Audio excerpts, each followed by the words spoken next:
অনুপ্রিয়া চলে এসেছি আপনাদের প্রিয় বিনোদনের খবর নিয়ে।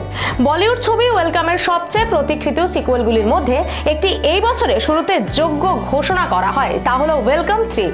আইকনিক কমেডি ছবির তৃতীয় অংশের নাম ওয়েলকাম টু দ্য জঙ্গল। এই আনন্দদায়ক সংবাদটির প্রধান অভিনেতা অক্ষয় কুমার এবং ফিরোজ নাদিওয়াদওয়ালা একটি হাস্যকর ভিডিও সহ শেয়ার করেন সোশ্যাল মিডিয়ায়। সেই সঙ্গে জানা যায় ছবির কাস্টের নামও, যার মধ্যে অন্যতম প্রধান ভূমিকায় ছিলেন সঞ্জয় দত্ত, কিন্তু সে আর মুভিতে থাকছে না। প্রজেক্টের মাঝ অংশ থেকে তিনি বেরিয়ে যাচ্ছেন, কিন্তু কেন আসুন জেনে নেব। কিন্তু আচমকাই সঞ্জয় দত্ত ছবিতে কাজ করবেন না বলে জানা গিয়েছে, যা অনেকেরই কাছে অবাক করার মতন বিষয়। বলিউড হাঙ্গামার একটি সূত্র অনুসারে সঞ্জয় দত্ত তার প্রস্থানের জন্য তারিখের সমস্যাকেই দায়ী করেছেন। তিনি তার প্রিয় বন্ধু অক্ষয়কে সমস্ত বিষয় জানিয়ে দিয়েছেন, যিনি পয়েন্টগুলিকে বিবেচনা করেন এবং কোনো প্রকার অশান্তি সৃষ্টি না করেন। সঞ্জয় দত্ত অনুভব করেন যে ওয়েলকাম টু দ্য জঙ্গল শুটটি একটি অপরিকল্পিত উপায়ে ঘটছে।